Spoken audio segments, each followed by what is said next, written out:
নিজেকে জাহান্নাম থেকে বাঁচাও, আল্লাহর ঘোষণা। আপাতত আজকের মতো জাহান্নাম থেকে বাঁচার 3টে পথ বলে গেলাম এক হাদিস থেকে, মনে থাকবে না মনে হয়। 1, মুখ বন্ধ রাখতে হবে। 2, জরুরি প্রয়োজন ছাড়া বাইরে যাওয়া যাবে না। তাই বলা হয়েছে দোকানে বসে আড্ডা পিটা হবে না। দোকানেতে ল্যাংটা মেয়ে নাচে, সেটা কেন এখানে? সেটা কেন? আল্লাহ নবী মুহাম্মদ সাল্লাল্লাহু আলাইহি ওয়াসাল্লাম বলেছেন, লা ইয়াকুনান্না ফি হাযিল উম্মাহ খাসফুন ওয়া মাসখুন ওয়া কাযফুন। আমার উম্মতের উপরে 3টে বিপদ নেমে আসবে। 1, ভূমিকম্প হবে। 2, আকার আকৃতি পরিবর্তন হবে। সন্ধ্যায় থাকবে মানুষ, সকালে হবে শোর বানর, একবারে হুবাহু শোর হয়ে যাবে। আমার উম্মতের উপরে 3টে বিপদ নেমে আসবে 3টে পাপের কারণে। 1, ভূমিকম্প হবে। 2, আকার আকৃতি পরিবর্তন হবে। সন্ধ্যায় ছিল মানুষ, সকালে হবে শোর বা বানর। 3, সমস্যা নেমে আসবে। মসজিদে মারামারি, মাদ্রাসায় মারামারি, রাস্তাঘাটে কেউ কাউকে মানে না, জিনিসের দাম বেড়ে যায়, কোনো জিনিস কন্ট্রোলে নেই, সমস্যা নেমে আসবে। পাপ 3টে। 1, ওয়াযালিকা ইযা যারাবু বিল মাআসিফ, এজা শারাবুল খমরা, যখন মানুষ নেশাদার দ্রব্য পান করবে। এলাকাতে নেশাদার দ্রব্য আছে কিছু, যদি এটা চাঁপাইনবাবগঞ্জ না থাকারই কথা। দেখো অন্য জেলাতে যাই তখন নিজের জেলার খুব প্রশংসা করি, শিক্ষা দীক্ষা জ্ঞান গরিমা চাকরি বাকরি। বিদেশে যখন যাই তখন বলি, আরে তোমরা তো কাজ করতে এসছো, রাস্তাঘাটে কাজ করো। চাঁপাইনবাবগঞ্জের মানুষ চাকরি করে। দিনরাত তোমাকে নিয়ে আমি গর্ব করি, দেখো আমার গর্ব নষ্ট করো না। বিড়ি তামাক জর্দা সিগারেটকে চিরদিনের জন্য একবারে করে দাও, হারাম করে দাও, ওই জন্য তোমাকে দমাতে না পারে। একবারে শক্ত অবস্থানে যাও। বিড়ি তামাক জর্দা সিগারেট গুল নেশাদার দ্রব্য চিরদিনের জন্য হারাম। রাসূল সাল্লাল্লাহু আলাইহি ওয়াসাল্লাম বললেন, আমার উম্মতের উপরে 3টে বিপদ নেমে আসবে 3টে পাপের কারণে। 1, আমার উম্মত যখন নেশাদার দ্রব্য পান করবে তখন 3টে বিপদ নেমে আসবে। 2, জাহরাতিল কায়নাত, মেয়েরা যখন নাচবে। সব মোবাইলে মেয়ে নাচে, সব দোকানে মেয়ে নাচে, প্রায় সব বাড়িতে মেয়ে নাচে। বড় বিশাল টিভি আছে, ইন্ডিয়ান মেয়ে নাচছে। জান ঠান্ডা হয়ে যাচ্ছে, কলিজা সহাত হয়ে যাচ্ছে, চক্ষু ঠান্ডা হয়ে যাচ্ছে, ধর্ম পাগল হয়ে গেছে। রাসূল সাল্লাল্লাহু আলাইহি সাল্লাম বলেন, 3 শ্রেণীর মানুষ জান্নাতে যাবে। তার 1 শ্রেণীর মানুষ হচ্ছে অপর নারীকে দেখে যে চক্ষু নিচু করে। নেন এবার তোমার বড় মোবাইলের কি হবে? আমার কাছে একটা বাটন ছোট মোবাইল আছে, রিং হলে আমি শুধু অন করতে পারি। তুমি আমাকে বলেছো যে আব্দুর রাজ্জাক সাহেব আমার নামটা একটু সেভ করে রাখতেন, কিন্তু আমি সেভ করতে পারি না, আমি শুধু অন করতে পারি। ও দিয়েই জামিয়া সালাফিয়া চলে, মানুষের সাথে ওইটা দিয়েই কথা বলি। এদেশের সর্ববৃহৎ প্রতিষ্ঠান, শিক্ষা গুণে, শিক্ষক গুণে, শিক্ষক সংখ্যায়, ছাত্র সংখ্যায়, প্রতিষ্ঠানের আয়তনে এদেশের সর্ববৃহৎ প্রতিষ্ঠান জামিয়া সালাফিয়া। জামিয়া সালাফিয়াতে ইন্ডিয়ান, সৌদি আরব, বাংলাদেশের প্রায় 300 জন শিক্ষক শিক্ষিকা পাঠদান করে থাকেন। এখন চলমান 4 জন আছেন মদিনা বিশ্ববিদ্যালয়ের, 4 জনই টিচার, তারা ওখান থেকে এসে শিক্ষা দিচ্ছে। সেদিন আপনারা দেখে এসেছেন, তার নাম জামিয়া সালাফিয়া। জামিয়া সালাফিয়ায় প্রায় 5000 ছেলে মেয়ে পড়াশোনা করে, 519 জন ইতিম আছে। জামিয়া সালাফিয়া ডাঙ্গিপাড়া পবা রাজশাহী প্রায় 40 বিঘা জমির উপর অবস্থান করে। মেয়েদের যেটা শাখায় এখন ঘটতে যাচ্ছে সেটা 60 থেকে 70 বিঘা। যেটা রূপগঞ্জ জামিয়া সালাফিয়া ঢাকা, সেটা প্রায় 100 বিঘা জমির উপরে, 22 বিঘা মেয়েদের জন্য। সর্বোচ্চ প্রতিষ্ঠান এদেশের শিক্ষা মানে, শিক্ষাগুণে, শিরক মুক্ত প্রতিষ্ঠান জামিয়া সালাফিয়া, বিদআত মুক্ত প্রতিষ্ঠান জামিয়া সালাফিয়া, দল মুক্ত প্রতিষ্ঠান জামিয়া সালাফিয়া, সংগঠন মুক্ত প্রতিষ্ঠান জামিয়া সালাফিয়া, হিংসা মুক্ত প্রতিষ্ঠান জামিয়া সালাফিয়া, দেশের সর্ববৃহৎ প্রতিষ্ঠান জামিয়া সালাফিয়া। জামিয়া সালাফিয়া চাঁপাইনবাবগঞ্জের প্রতিষ্ঠান। চাঁপাইনবাবগঞ্জের লোক এটা করছে, চাঁপাইনবাবগঞ্জের লোকের জন্য এটা গৌরব। অতএব আমি আপনার ছেলের সার্বিক কল্যাণ কামনা করি, এ কথাই ঠিক। সম্মানিত দ্বীনি ভাই বোন, রাসূল সাল্লাল্লাহু আলাইহি সাল্লাম বললেন, মেয়েরা যখন নাচবে তখন তিনটা বিপদ নেমে আসবে। 2, 3 অজারাবু বিল মাযিফ, যখন বাদ্যযন্ত্র প্রকাশ পাবে তখন তিনটা বিপদ নেমে আসবে। সব বাড়িতেই বাজনা বাজে, সব দোকানেই বাজনা বাজে, সবার কানেই বাজনা চলে, ল্যাংটা মেয়ে নাচে সবার কানে। আল্লাহ নবী বললেন, যখন মানুষ উজু করে মুখমণ্ডল ধয়, তো মুখমণ্ডলে যা পাপ হয়েছে সব পাপ পানির সাথে, পানির শেষ ফোঁটার সাথে ঝরে যায়। মুখমণ্ডলে কি পাপ হয়? আল্লাহ নবী বলছেন, আইনানে তাজনের জেনা হুমান নাজর, 2 চোখের জেনা হচ্ছে চোখ দিয়ে দেখা। অলাইনানে জেনা হুমাল ইস্তেমাও, 2 কানের জেনা হচ্ছে কান দিয়ে শোনা। অল মুখ অল ফাম জেনাহার নতক, মুখের জেনা হচ্ছে কথা বলা। এগুলো সব মুখমণ্ডলে আছে।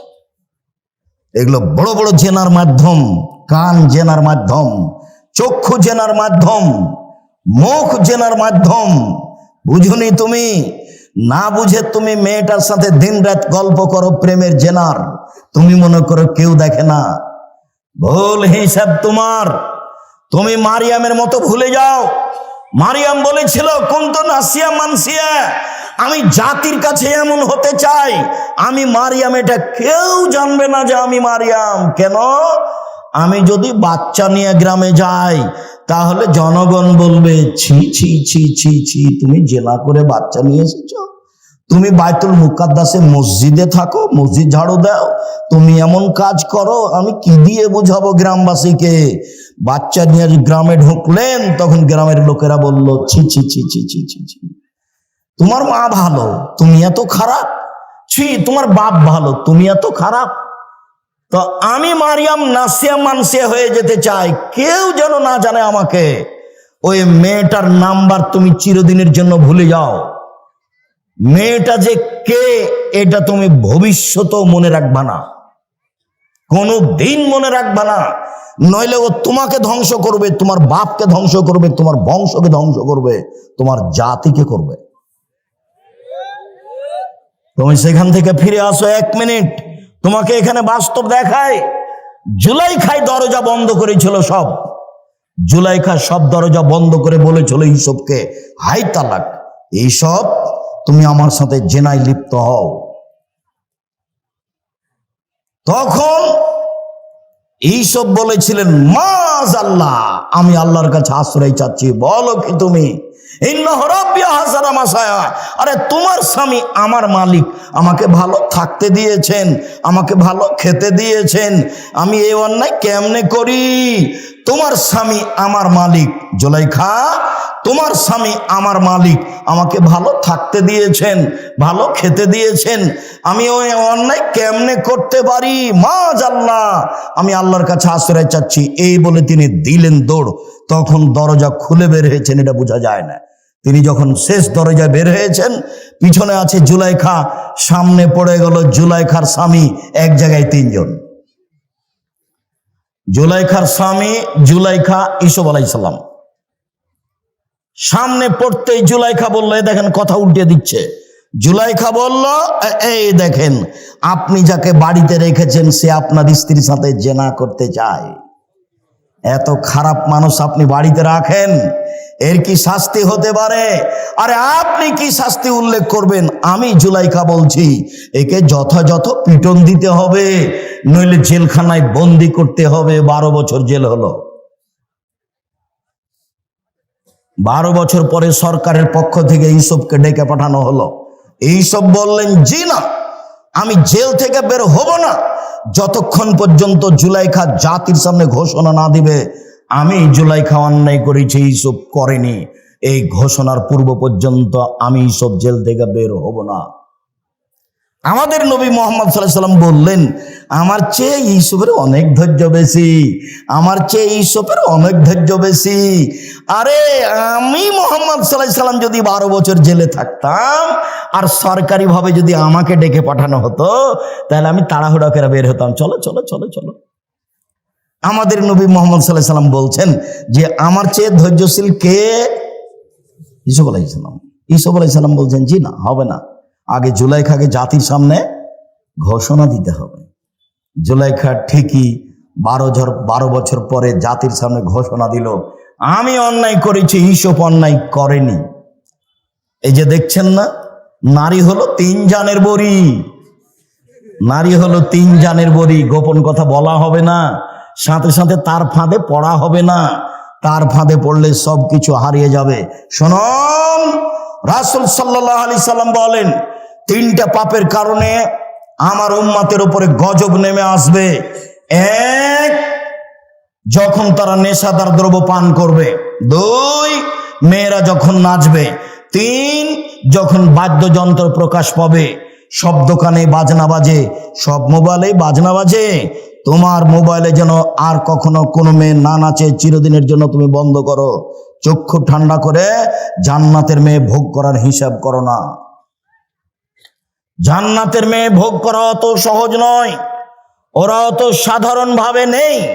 আল্লাহ তাআলা বলছেন, ওরাকে আমি এমন ভাবে রেখেছি জিন কোনোদিন তাদের স্পর্শ করেনি, মানুষ তাদের স্পর্শ করেনি। ওরাকে ঝিনুকের মধ্যে লুকানো আছে, যখন তাদেরকে বের করা হবে তখন মনে হবে যে এরা ঝিনুকের মধ্যে লুকানো মুক্তা। তাদের কোনোদিন পেশাব হবে না, তাদের কোনোদিন পায়খানা হবে না, তাদের কোনোদিন হায়েজ হবে না। তাদের রূপ চেহারা ভিন্ন ধরনের হবে। 16-18 বছর মেয়েরা যেমন হয়, জান্নাতের মেয়েরা তেমন হবে, তার চেয়ে হাজারো গুণ সুন্দরী। চক্ষু হবে টানা টানা, লম্বা লম্বা, আর মাথার চুল হবে ককড়া ককড়া। সুন্দরী হওয়ার জন্য যা কিছু লাগে সব কিছু তাদের মাঝে আছে। জান্নাতের মেয়ে ভোগ করতে হলে এই চক্ষু দিয়ে এইসব কিছু ভোগ করে জান্নাতের মেয়ে ভোগ করা যাবে না, ভুল হিসাব। এখানে আরো একটা কথা থেকে গেল। আল্লাহ নবী বলছেন, সালাসাতুন লা ইয়াদখুলুল জান্নাহ আবাদা, 3 শ্রেণীর মানুষ জান্নাতে যাবে না, কখনো যাবে না। 3 শ্রেণীর মানুষ জান্নাতে যাবে না, কখনো যাবে না। 1, দায়ুস, যার ছেলে মেয়ে স্ত্রী পর্দায় থাকে না। গ্রামের সবাই নাকি চাচা, গ্রামের সবাই নাকি বড় ভাই, সবাই নাকি ছোট ভাই, ধর্ম এইভাবে আছে। তাহলে তো বিবাহের মতোই হয়ে গেল। থুবড়া খাওয়াচ্ছে, তখন ওই লোকটার সামনে মেয়েটা বসে আছে, এটা তো চাঁপাইনবাবগঞ্জ। তো মেয়েটা বসে আছে আর ওই লোকটা তার মুখে ক্ষীর তুলে দিচ্ছে। কত নোংরা নীতি বিবাহের! ছি ছি ছি ছি ছি। বইয়ের মুখে ক্ষীর তুলে দিতে হয়, বইয়ের মুখে দিতে হয়। ও কি বউ? ওই মেয়েটার বিবাহ হবে, তাই থুবড়া, তাই সবাই গ্রামের লোক থুবড়া খাওয়াচ্ছে। আর মহিলাগুলো গীত বলছে আর বলছে টাকা দিলে মুখ খুলবো। থুবড়া চিরদিনের জন্য হারাম। থুবড়া শব্দর মুখের উপরে পেশাব করে দিতে হবে, দিয়ে বলতে হবে থুবড়া পৃথিবীতে নেই। 20 বছর পরে কেউ যদি বলে থুবড়া, তাহলে আর কেউ বলবে কি গো, থুবড়া কি জিনিস গো? আচ্ছা, থুবড়া শব্দ কি তাহলে ডিকশনারিতে দেখতে হবে নাকি, কি সেটা? এমন হতে হবে। যেমন ডুলি বিবি শব্দ চিরদিনের জন্য হারাম, ডুলি বিবি শব্দ একবারে ভুলে যেতে হবে, ডুলি বিবি কোনো শব্দই নেই। বিবাহতে গিয়ে মাঝা খরচ দিতে হবে, এটা হারাম। বিবাহতে ছেলের পক্ষ থেকে মেয়ের পক্ষ থেকে যা গেছে আপনার ওই ইয়েতে বরণতাতে ক্ষীর কাঁচিতে ছেলের পক্ষ থেকে তার ডবল যাবে, এই নীতি হারাম। মেয়ের বাপকে সবকিছু বেশি দিতে হবে, এই নীতি হারাম। বড় মেয়েদের গীত গাওয়া, এই নীতি হারাম। বউ দেখতে গিয়ে টাকা দেওয়া, এই নীতি হারাম। চাঁপাইনবাবগঞ্জের বিবাহের শুরু থেকে শেষ পর্যন্ত একটা কাজ যায় যে একথা আমার জানা নেই। শুরু থেকে শেষ পর্যন্ত সবই হারাম। একটা কাজ জায়েজ আমি এই জেলার মানুষ হিসেবে আমার জানা নেই। যদিও এরা একটা কাজ মনে করে যে উকিল বাপ লাগে, উকিল বাপ লাগে। তো রংপুর, দিনাজপুর, লালমনিরহাট, নীলফামারী, কুড়িগ্রাম, পঞ্চগড়, ঠাকুরগাঁ এসব ডিস্ট্রিক্টের মানুষ মনে করে যে উকিল বাপ ধরাই লাগবে। আর চট্টগ্রামের লোক মনে করে যে উকিল বাপই হলো বাপ। আজ থেকে ওই হলো বাপ, ওই মেয়ের বাড়ি যাবে, ও আসবে, এই হলো বাপ ঘোষণা হয়ে গেছে। যাবে আসবে, যাবে আসবে, মরা পর্যন্ত হলো বাপ আর হলো বেটি। কেমন কথা! এ কোন ধরনের নোংরা নীতি? বিবাহের জন্য 4 জন সাক্ষী লাগে না 2 জন লাগে? 4 জন নয়, খাতা যে নিয়ম লিখা আছে ওটা হারাম। 2 জন সাক্ষী পক্ষে নয়। একটা বিবাহ জায়েজ হওয়ার জন্য কয়টা সাক্ষী? 2 জন, বাস। কোর্টের বিবাহ বাতিল। কোর্টে যদি বিবাহ হয় আর মেয়ে যদি 10 ছেলে হয়ে যায় তো 10টাই হারাম। 10 ছেলের মায়ের বিবাহ পড়াতে হবে। কাকে দিয়ে পড়াতে হবে? ওর বাপকে। বলো ওর বাপ মারা গেছে। তো ওর ভাই, বলো ওর বড় ভাই মারা গেছে। বলো ওর ছোট ভাই, ছোটটাও মারা গেছে। কে আছে? যেগুলো ছেলে জন্ম নিয়েছে সেগুলো আছে। ওর মা আর বিবাহ পড়ায়।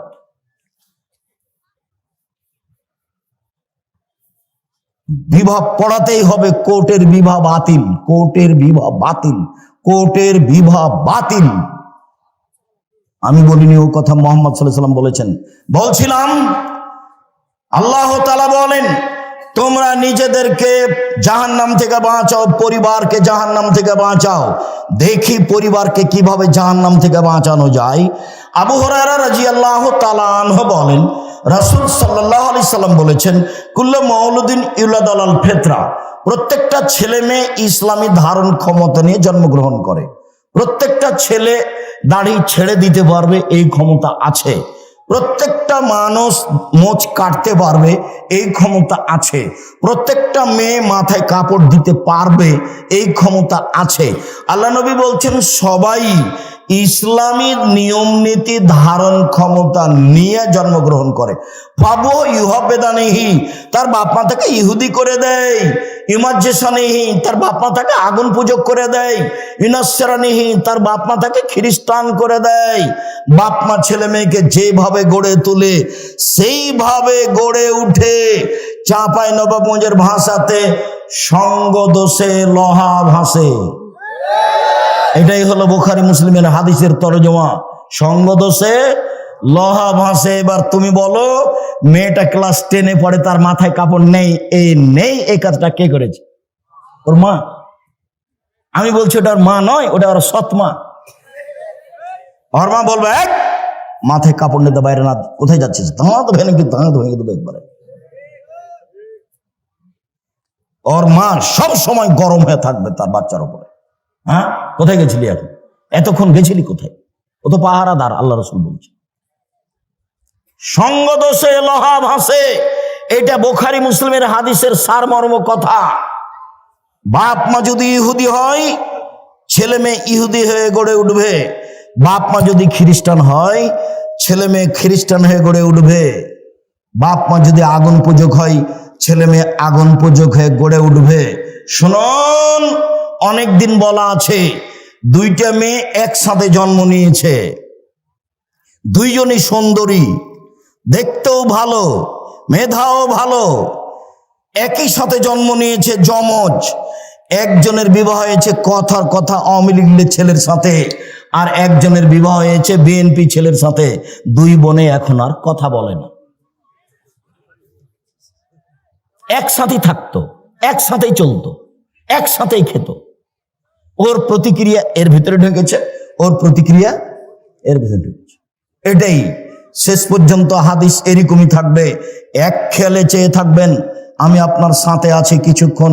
সম্মানিত দিনী ভাই বোন, আবু হুরায়রা রাদিয়াল্লাহু তাআলা আনহু বলেন, রাসূল সাল্লাল্লাহু আলাইহি সাল্লাম বলেছেন, কুল্লু নাফসিম মিন বানি আদম সাইয়্যিদ, আদম সন্তানের পুরুষ নারী সবাই দায়িত্বশীল।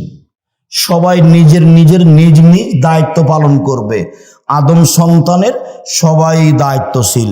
তাহলে বাপ আর রাজুলু সাইয়্যিদ ফি বাইতি আহলিহি, বাপ হচ্ছে তার পরিবারের উপরে দায়িত্বশীল। বাপ হলো তার পরিবারের উপরে দায়িত্বশীল। ওয়াল মারআতু সাইয়্যিদাতু বাইতিহা, আর মহিলা হচ্ছে বাড়ির দায়িত্বশীলা। আল্লাহর নবী যখন বাপের কথা বললেন তখন বললেন পরিবার, আর যখন মায়ের কথা বললেন তখন বললেন বাড়ি। বাড়িটা সাজগোজ করে রাখবে মা, বাড়িটা সুন্দর করে গুটিয়ে রাখবে মা, ছেলে মেয়েকে দেখাশোনা করবে মা, স্ত্রী সহ পুরো পরিবার কন্ট্রোল করবে বাপ। ও হলো এই পরিবারের মালিক। আর একজন কি করলো সেটা আপনার দেখার প্রয়োজন নেই। আপনি কি করছেন, আপনি পরিবারকে জাহান্নাম থেকে রক্ষা করুন, আপনি পারবেন। ছেলের দাড়ি চাঁচা আছে, জবাব আপনাকে দিতে হবে। ছেলের টাকনো নিচে প্যান্ট আছে, জবাব আপনাকে দিতে হবে। আপনার বাড়িতে একটা কে নিয়ে এসেছেন পট, বাচ্চার পায়খানা করা পট, সেটা হলো ঘোড়া, জবাব আমি দিব? এই বাড়িতে তো ফেরেশতা আসবে না। আপনি এই পট কিনলেন কি করে? এই পট যদি আমাদের বাড়িতে যায় তাহলে প্রথমত মাথাটা কেটে দেওয়া হবে, যদি না হয় ফেরত দেওয়া হবে, যদি না হয় তাহলে মাটিতে পুঁতে দেওয়া হবে। আপনার স্ত্রী কি দায়িত্ব পালন করে? আপনার স্ত্রী একটা প্লেট কিনেছে, তাতে আছে চিংড়ি মাছ, ও নাকি শিক্ষিতা। আপনার স্ত্রী একটা আয়না কিনেছে, আয়না হলো রুই মাছ। আপনার স্ত্রী একটা তরকারির বাটি কিনেছে, সেটা হলো কাতল মাছ। কি বুঝাতে চাচ্ছেন আপনি আমাকে? আপনার শোকে যে কাঁকড়া সাজানো আছে, আপনার স্ত্রী অ্যালবামে ছবি ছেলে মেয়ের রেখেছে, বাপ মায়ের রেখেছে, এ শিক্ষিতা নয়। একজন অশিক্ষিতা মহিলা এ পরিবার কন্ট্রোল করতে পারে না, আপনিও পারবেন না। আপনি আপনার পরিবারের দায়িত্ব পালন করেন না। আপনার বাড়িতে কার্টনওয়ালা গেঞ্জি গেল কেন? আপনার ছেলের গায়ে কার্টন আছে, দেখা যাচ্ছে ছবি মানুষের, দিনরাত ঘুরে বেড়াচ্ছে, চোখে পড়ে না? আপনার স্ত্রী আপনার বাচ্চার পায়জামাটা প্যান্টটা রোজ ধুয়ে দিচ্ছে, প্যান্টটা টাকানোর নিচে যায়, সেটাও দেখতে পায় না। ও যে দায়িত্বশীল, কি দায়িত্ব পালন করে? আপনি যে দায়িত্বশীল, কি আপনি দায়িত্ব পালন করেন? সম্মানিত দিনী ভাই বোন, এই ছেলে, অপ্রয়োজনীয় কথা কি বলছো? চুপ থাকো। কেউ কষ্ট দেখ, কিছু বললো, ধৈর্যের পরিচয় দাও। ধৈর্য যেন ঘোড়ার ডিম না হয়। মানে ধৈর্য একটা জিনিস, সেটা কেউ কিছু বললো আমি তার উত্তর দিব না, তার নাম ধৈর্য। আমি আব্দুর রাজ্জাক বিন ইউসুফ, আমাকে কেউ যদি একবারে ফেসবুকে ইউটিউবে ধুয়ে ছেড়ে দেয়, আমি তার নামটাও নেব না, আমি তার নামই নিনে। আমার জীবনে আমি কোনোদিন মাযহাব নিয়ে কথা বলিনি, মাযহাবের পাতা ছিঁড়ে দিয়েছি। আর আমি কোনোদিন কারোর বিরুদ্ধে কথা বলিনি, সে যাই বলুক। আমি তার বিরুদ্ধে কথা বলা প্রয়োজন মনে করি না। আর যারা বলছে তাদেরকে আমি আলেমও বলি না। আলেমের এটা গুণ নয়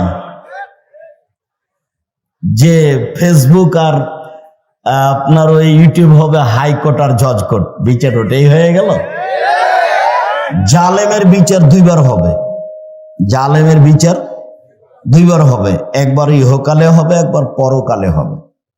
আল্লাহর নবী বলছেন, ইন্নাল্লাহ ইউমলিল যালিম, জালেমকে আল্লাহ সুযোগ দেন জুলুম করার। ওয়াইদা আখাযাহু লাম ইউফলিথু, আর যখন ধরেন তখন আর ছাড়েন না, মাত্র 45 মিনিট দেশ ছেড়ে দিতে হবে। কত দিন জুলুম করবে সে কথা আল্লাহ নবী বললেন না, হাদিস বুখারী মুসলিম। আল্লাহ নবী বললেন জালেমকে আল্লাহ জুলুম করার সুযোগ দেন। কত দিন জুলুম করবে এ কথা বললেন না। তার জুলুম অত্যাচারে হাজারো লাখো মানুষ জেলে হাজতে বাইরে রাস্তাঘাটে হারিয়ে যাবে, মারা যাবে, তবুও সে জুলুম করবেই। কতদিন? যতদিন উপরে ফয়সালা আছে। নইলে ১৫০০ বছর জুলুম করার সুযোগ ফেরাউন পায়? তা কেমনে পায়? লৌহ শলাকাধারী ফেরাউন, যে তার বিরুদ্ধে গেছে তাকে চিৎ করে শয়ে হাতে পায়ে কাঁটা মেরে দিয়েছে, দিয়ে সাপ বিচ্ছু গায়েল তুলে দিয়েছে।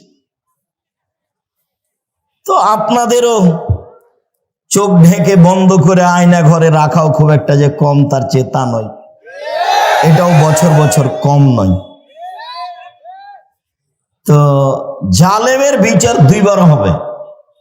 ফেরাউন অত বোকা ছিল না।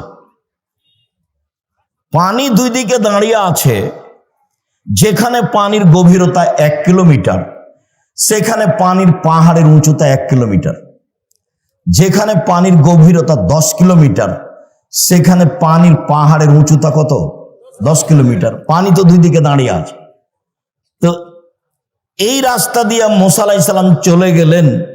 ফেরাউন চলে গেলে পানি জমা হয়ে যাবে না, যে এইটা ফেরাউনের বিশ্বাসের অভাব ছিল না, যেতেও পারে, কিন্তু সে এত ক্ষেপে আছে যে রাগের কারণে তার বুদ্ধি কমে গেছে।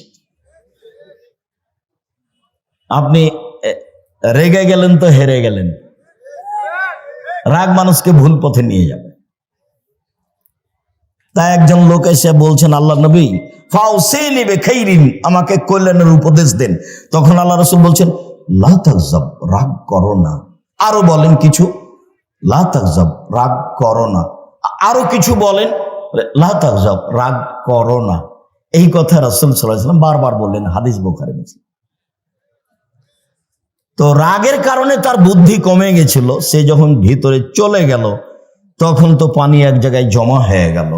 যখন জমা হয়ে গেল তখন ফেরাউন বলল, আমানতু আল্লা ইলাহা ইল্লাল্লাযী আমানাত বিহি বানু ইসরাঈল, আমিও সে আল্লাহকে মেনে নিলাম যে আল্লাহকে বানু ইসরাঈল মুসা মেনে নিয়েছে। ওয়া আনা মিনাল মুসলিমিন, আমি একজন মুসলিম।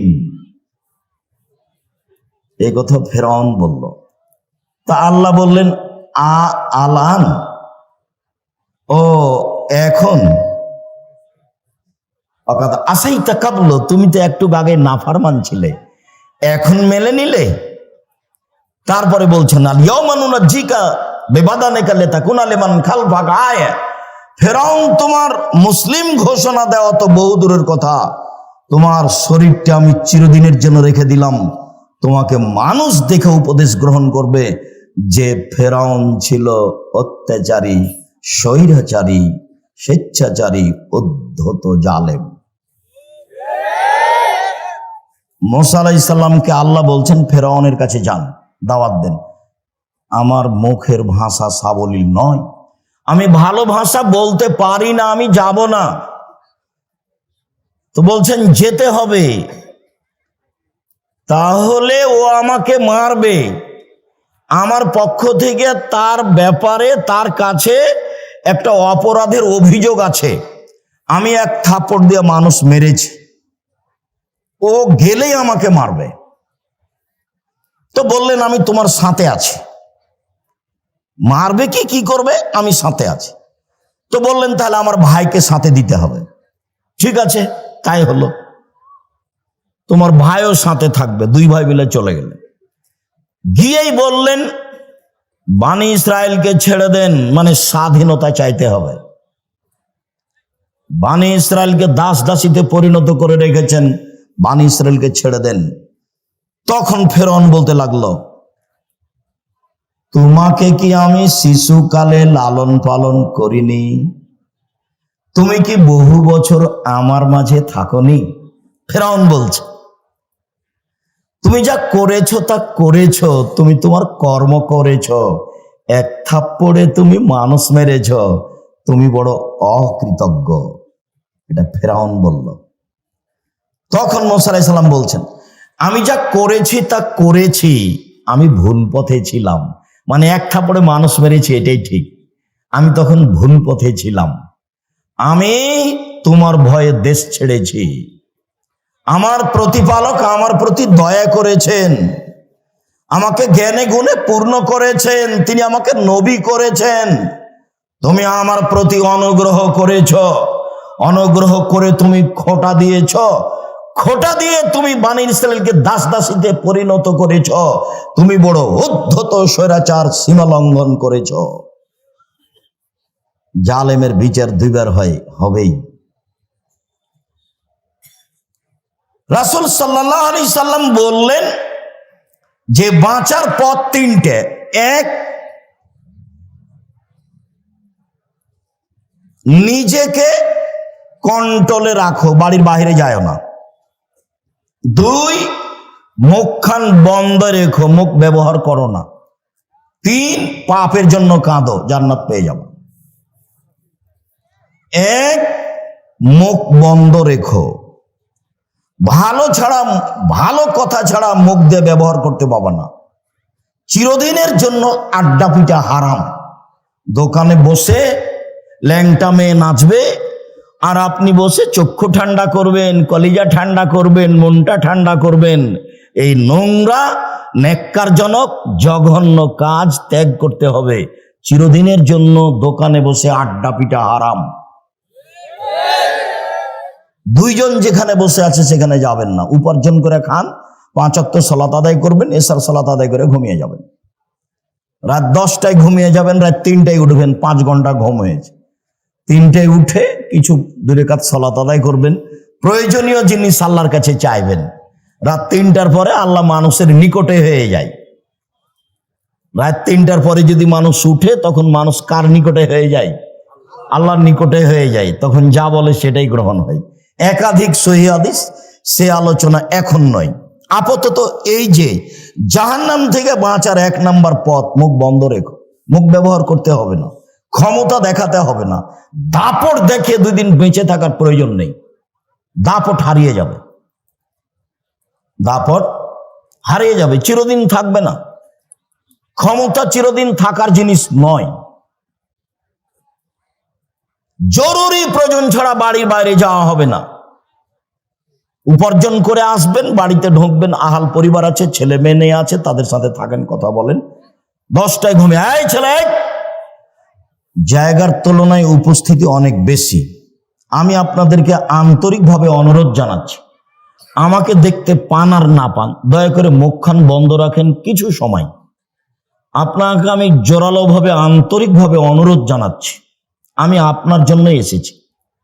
আপনার আমি কিছু না কিছু উপকার করবই করবো ইনশাআল্লাহ। আপনি দয়া করে কোনো সুবিধা নিতে চায়েন না। এখন এরা আপনাকে সুবিধা দিতে পারবে না। কাজে আপনি মুখখান বন্ধ রাখলে আরো 5 জন কিছু শুনবে, আপনিও কিছু শুনবেন। আর এখন যদি আপনি আপনার প্রয়োজন মিটান বা দোকান পাশে বসে কথা বলেন, তাহলে আপনার এই চরিত্রকে আমি ঘৃণা করি। আমি আব্দুর রাজ্জাক বিন ইউসুফ, চাঁপাইনবাবগঞ্জের মানুষ, মানে আমি আপনার কাছের মানুষ। আমি আপনার কাছে সবচেয়ে ভালোবাসা পাওয়ার হক রাখি। আমি আপনার কাছে সবচেয়ে বেশি দিন প্রচার করার অধিকার রাখি। এবং আপনি দিন ধর্মের ব্যাপারে আমার সাথেই পরামর্শ করবেন, এটা আমার আন্তরিক দাবি। আমি তাতে বলেছি, জাতির যদি রাস্তাঘাট করে দিতে না পারি, জাতির যদি স্কুল কলেজ করে দিতে না পারি, জাতিকে চূড়ান্ত সঠিক ধর্ম দিতে পারবো ইনশাআল্লাহ। ধর্মের ব্যাপারে জাতিকে ফাঁকি দিয়ে পরকাল হারাতে রাজি নই। আমি অন্য কাজ করি না। দিন রাত যেটা কাজ করি, 1 নাম্বার কাজ হলো শিক্ষকতা করা। একবারে ক্লাসের যেটা শেষ কিতাব বুখারী সেটা পড়াই। 2 নাম্বার কাজ হলো ফতোয়া লেখা। আমি শরীয়ত মোটামুটি বুঝি মানুষ হিসেবে, তবে মানুষ ভুলের ঊর্ধ্বে নয়। আমি আলহামদুলিল্লাহ ফতোয়া লিখি প্রায় 26 বছর থেকে। আর দিন ধর্ম প্রচার করি, তখন অপ্রয়োজনীয় কোনো কথা বলি না, কোনোদিন কেসা কাহিনী বলি না। একবারে 90 সাল থেকে এখন পর্যন্ত সব চ্যালেঞ্জ দেওয়া আছে। কোনো জায়গাতে যদি দেখা যায় যে আমি মাযহাবের ব্যাপারে কথা বলেছি বা সরকারি কথা বলেছি, তাহলে আমি জাতির সামনে কথা বলবো না। এক, মুখ বন্ধ রাখতে হবে। মুনাফিকি করে কোনো লাভ নেই।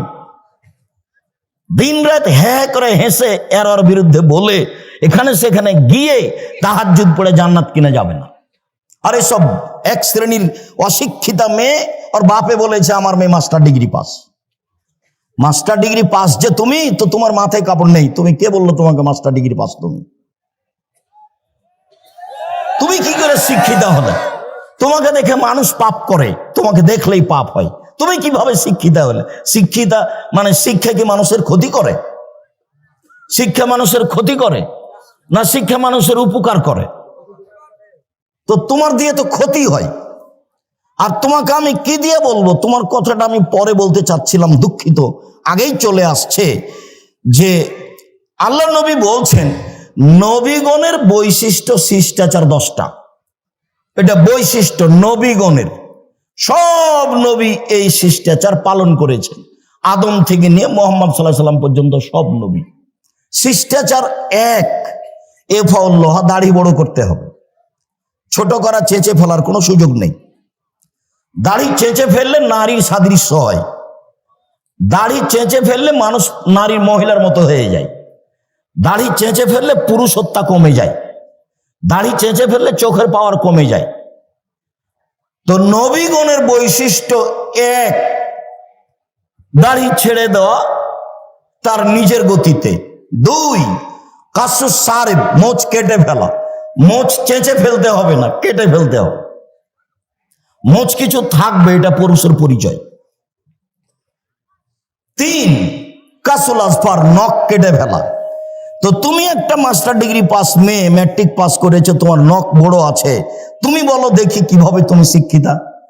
কে তোমাকে বললো শিক্ষিতা? আমি আব্দুর রাজ্জাক বিন ইউসুফ বলিনি। তোমার বাপ যদি বলে থাকে, তোমার বাপও অশিক্ষিত মানুষ। তোমার মা যদি বলে থাকে, তোমার মাও অশিক্ষিত মানুষ। আর তোমার মা যদি কোনোদিন তোমাকে নখ কাটতে না বলে থাকে, নিশ্চিত তোমার এটা মা নয়, এটা তোমার সৎ মা। নিশ্চিত এটা তোমার খালা। সৎ মা ছাড়া তোমার কল্যাণ চাইলো না কেন? তোমার কল্যাণ চাইলো না কেন? মা তো এরকম হয় না। মার ব্যাপারে একটু পরে কথা আসছে, মা কাকে বলে, যেহেতু আদর্শ পরিবার আলোচনা। তো নখ বড় কেন? কেন নখ বড়? নবীগণের বৈশিষ্ট্য নখ কেটে ফেলতে হবে। রাস্তাঘাটে দেখেছি সেই জন্য রাখতে হবে? বিমানবালার আছে সেই জন্য রাখতে হবে? হিন্দুদের নীতি হলো কপালে টিপ দেওয়া। হিন্দুদের নীতি হলো কপালে টিপ দেওয়া। তোমার কপালে টিপ কেন? ইহুদি খ্রিস্টানদের পতিতালয়ের মেয়েদের বৈশিষ্ট্য হচ্ছে নখে নেইল পালিশ দেওয়া। ইহুদি খ্রিস্টানদের পতিতালয়ের মেয়েদের বৈশিষ্ট্য হলো নখে নেইল পালিশ দেওয়া। ইহুদি খ্রিস্টানদের পতিতালয়ের মেয়েদের বৈশিষ্ট্য হলো নখে নেইল পালিশ দেওয়া। তো তোমার নখ বড়ই বা কেন? তোমার নখে নেইল পালিশ কেন? কে জবাব দিবে? আমি যদি তোমার বাপ মাকে অশিক্ষিত প্রমাণ করতে না পারি, আমি আব্দুর রাজ্জাক বিন ইউসুফ নিজের জেলায় বক্তব্য দেওয়া ত্যাগ করলাম, জিন্দেগিতে বক্তব্য দেব না।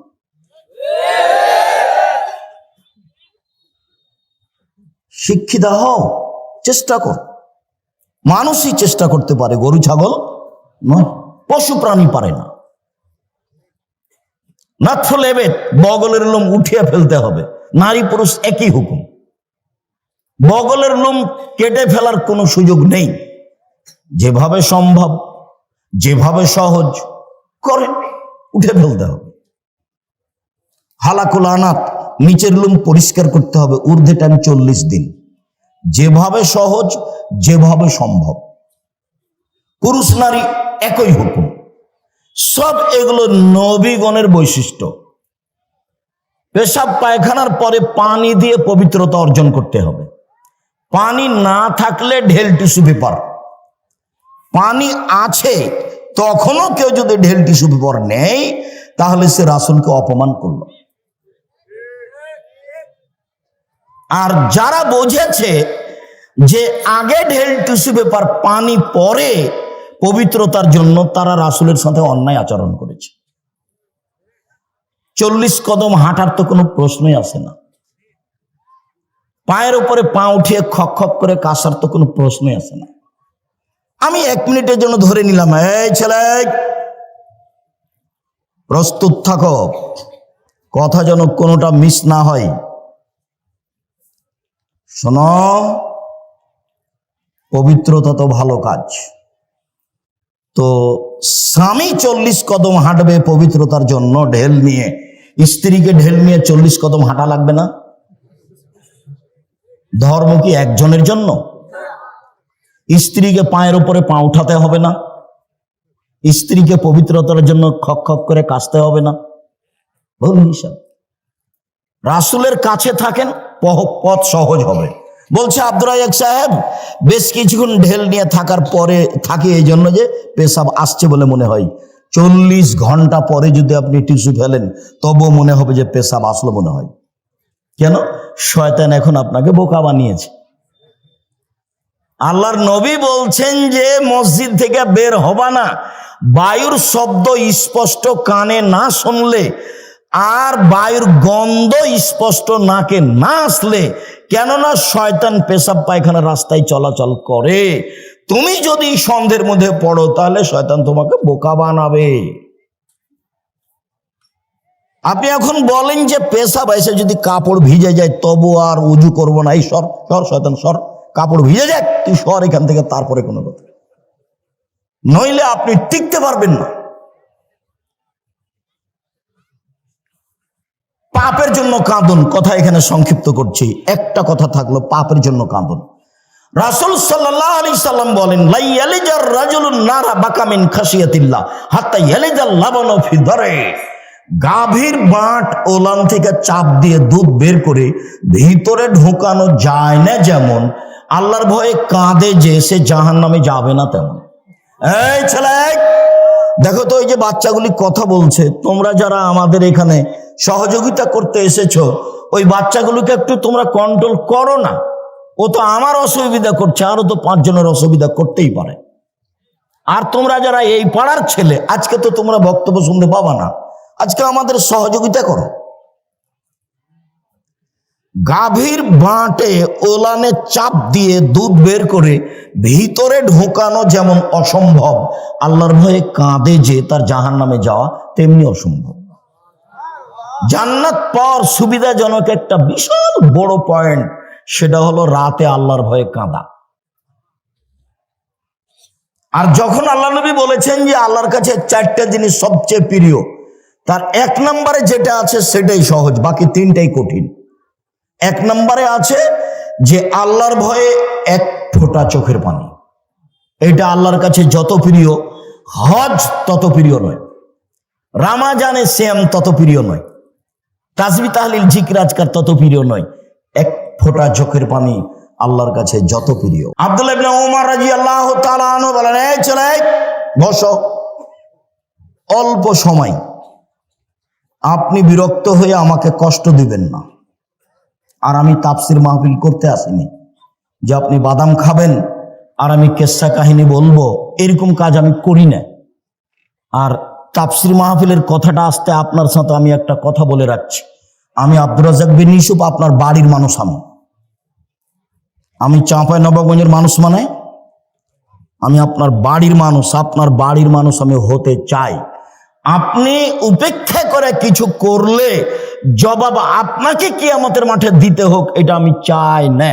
শুনুন, আল্লাহ রাসূল বললেন, পৃথিবীর মানুষ বাল্লিগু আন্নী ওয়ালা আয়া, আমার একটা কথা জানা থাকলে অন্যকে বলো। পৃথিবীর মানুষ আমার একটি কথা জানা থাকলে অন্যকে বলো। 2, ওয়া হাদিসু আন বানি ইসরাঈল ওয়ালা হারাজ, বানি ইসরাঈলের কাহিনী বলো, কোনো দোষ নেই। বানি ইসরাঈলের কাহিনী বলো, কোনো দোষ নেই। আমান কাযাবা আলাইয়া মুতাআম্মিদান ফালিয়াতাবাওয়া মাকাদাহু মিনান নার, কেউ যদি কোনো কথা আমার নামে বলে, সেই কথা যদি আমার না হয় তাহলে তার থাকার জায়গা জাহান্নাম। পাগড়ি যত বড়ই হোক, জুব্বা যত বড়ই হোক, রেহাই হবে না। আপনি যেই কথাটা মুখ দিয়ে বললেন, যেই কথাটা কলমে লিখলেন, সেটা যদি নবীর না হয় তাহলে আপনার থাকার জায়গা জাহান্নাম। জেনা করে জাহান্নামে গেছে এ কথা নয়, সুদ খেয়ে জাহান্নামে গেছে এ কথা নয়, মানুষকে মেরে জাহান্নামে গেছে এ কথা নয়, জুলুম অত্যাচার করে জাহান্নামে গেছে এ কথা নয়। ধর্মের নামে একটা কথা বলেছে যেটা রাসূলের নয়। আমি আপনাকে শতদিন বলেছি, আমার চাচাতো ভাই চাঁপাইনবাবগঞ্জ শহরের ওই পাশে বক্তব্য শুনতে এসে আমাকে বাড়িতে গিয়ে বলছে যে তাফসির যে করলো, সে কি তাফসির, ওগুলো তোরা জানিস না। ভাইজান কি বললো? ও ছাড়, ওগুলো তোরা পারবি না। আচ্ছা বলেন, আমি একটু শুনি, কি করলে একটু বলেন না। তখন বলছে জীবনে ওই সব তাফসির শুনিসনি। আচ্ছা শুনিনি বলেন। তো বলছে যে আদম আলাইহিস সালাম ঘুম থেকে উঠে দেখেন পাশে একজন সুন্দরী মহিলা। তো আদম আলাইহিস সালাম হাত বাড়ালেন, তখন ফেরেশতা বলছেন থামেন। তো আদম আলাইহিস সালাম বলছেন কেন? বলে মোহর দিতে হবে। মোহর আবার কি? তো বলছে যে মুহাম্মাদের নামে 10 বার দুরূদ পড়ে দিতে হবে, সেইটা হলো মোহর। আল্লাহ বলছেন যে আদম আলাইহিস সালাম সবচেয়ে বড় শিক্ষিত পৃথিবীতে। কেন? আল্লাহ বলছেন আমি আদমকে কি করেছি? সবকিছু শিখিয়ে দিয়েছি। এমন কোনো কিছু পৃথিবীতে ছিল না, এখন নেই, কিয়ামত পর্যন্ত হবে না, যেটা আদম জানতেন না। আদম আলাইহিস সালাম পৃথিবীতে সবচেয়ে বড় শিক্ষিত। এত বড় শিক্ষিত মানুষ বউখান কিভাবে হালাল করতে হবে সেটাই জানেন না। মোহর না দিয়েই হাত বাড়াতে গেলেন, ফেরেশতা বললেন থামেন। আদম আলাইহিস সালাম বললেন কেন? মোহর দিতে হবে। মোহর আবার কি জিনিস? মুহাম্মাদের উপরে 10 বার দরুদ পড়ে দিতে হবে, 1000 বার দরুদ পড়ে দিতে হবে। আমি কিয়ামত পর্যন্ত সময় দিয়েছি, কিয়ামত মানে আমার মরা পর্যন্ত। যেমন কোরআন মাজিদের গায়ে শরীফ লিখা আছে, আমি সময় দিয়েছি কিয়ামত পর্যন্ত, না আমার মরা পর্যন্ত। কোরআন মাজিদের শেষে 1 পৃষ্ঠা দোয়া লিখা আছে, দোয়া খাতমুল কোরআন। আমি বলেছি নবীর নয়, এটা মানুষের বানানো। সময় দিয়েছি কিয়ামত পর্যন্ত, না আমার মরা পর্যন্ত। আপনি মনে কষ্ট নিয়েন না, আমি আপনার ভাই। আপনি মনে কষ্ট নিয়েন না, আমি আপনার ভাই। আপনি মনে কষ্ট নিয়েন না, আমি আপনার ভাই, আমি আপনার ছেলে। আপনার বাড়িতে লেখাপড়া করে আমি মানুষ হয়েছি, আপনার সামনে আমি হক কথা বলবো, এটা আমার অধিকার আছে। আপনি যদি কিছু মনে করেন আমি দুঃখিত, আপনি দায়িত্ব পালন করেননি। এই জন্য মুকশিদুল মুমিনিন বইয়ে প্রথমে লেখা আছে 1 ওয়াক্ত নামাজ কাজা করলে 80 হোক বা জাহান্নামে থাকতে হয়। প্রমাণ করেন দেখি, প্রমাণ করেন দেখি। বইয়ের এক জায়গাতে হেডলাইনে লেখা আছে অবিবাহিত ছেলে মেয়ের পড়া নিষেধ। অবিবাহিত ছেলে মেয়ের পড়া নিষেধ। যে দেখে সেই পড়ে, যে দেখে সেই পড়ে, যে দেখে সেই পড়ে। আমি নিজে পড়ে দেখলাম, আমি নিজেও পড়ে দেখলাম, দেখি কি আছে। আমি তো বিবাহিত মানুষ, আমি তো আর নায়ের মধ্যে নেই, তা আমি পড়ে দেখলাম। এখন লেখা আছে ভরা পেটে স্ত্রী মিলন হলে ছেলে ভ্যাংচা হয়, সফরের পূর্বে স্ত্রী মিলন হলে ছেলে কানা হয়, চন্দ্র সূর্য গ্রহণে স্ত্রী মিলন হলে ছেলে টেরা হয়। এসব কথা লেখা আছে। আল্লাহর কসম, আমি আব্দুর রাজ্জাক বিন ইউসুফ আপনার কাছের মানুষ, আল্লাহর কসম এগুলো সত্য কথা নয়, বরং কোরআনের বিরোধী। আল্লাহ বলছেন নিসাউকুম হারসুল লাকুম ফাতু হারসাকুম আনশিতুম। পৃথিবীর মানুষ তোমাদের স্ত্রী তোমাদের জমি, পৃথিবীর মানুষ তোমাদের স্ত্রী তোমাদের ক্ষেত, পৃথিবীর মানুষ তোমাদের স্ত্রী তোমাদের জমি। তোমরা তোমাদের জমিতে আসো তোমাদের ইচ্ছা মতো, সকালেই কি, দুপুরেই কি, ভরা পেটেই কি, সফরের পূর্বেই কি, চন্দ্রগ্রহণ লাগলেই কি আর না লাগলেই কি। ঋতু হাইজ অবস্থায় স্ত্রী মিলনে যাবা না, বাস। এটা আল্লাহর দেওয়া বিধান। পৃথিবীর মানুষ, আমার একটি কথা জানা থাকলে অন্যকে বলো। পৃথিবীর মানুষ, বানি ইসরায়েলের কাহিনী বলো, কোনো দোষ নেই, মানে সত্য কাহিনী হতে হবে। 1 মিনিট, সত্য কাহিনী হতে হবে। 1 মিনিট, 1 মিনিট বলে কি বলতে চাচ্ছেন আব্দুর রাজ্জাক সাহেব? হ্যাঁ, একটা সত্য কাহিনী দেখাই। ইস্তারা রাজুলুন মিন রাজুলিন আকারান। একটা লোকের কাছে জমি কিনে নিয়েছিল হাজার বছর পূর্বে। জমি চাষ করতে গিয়ে স্বর্ণের পাতিল পেল। এখন জমি ক্রেতা স্বর্ণের পাতিলটা বিক্রেতার কাছে নিয়ে গিয়ে বলছে খুদ দাহবাকা মিন্নি, আপনি স্বর্ণের পাতিল নেন। ইস্তারে তো মিনকাল আর ধরমাপ্তা মিনকা দাব, আমি আপনার কাছে জমি কিনে নিয়েছি, স্বর্ণের পাতিল কিনে নিন, নেন নেন। তখন বিক্রেতা বলছে বাইতুল জমা ফিহা, জমিও বিক্রি করেছি, জমিতে যা ছিল সবই বিক্রি করেছি, পাতিল নেব না। হাদিস বুখারী মুসলিম, হাজার হাজার বছর আগের কাহিনী। এই হলো বানি ইসরায়েলের কাহিনী।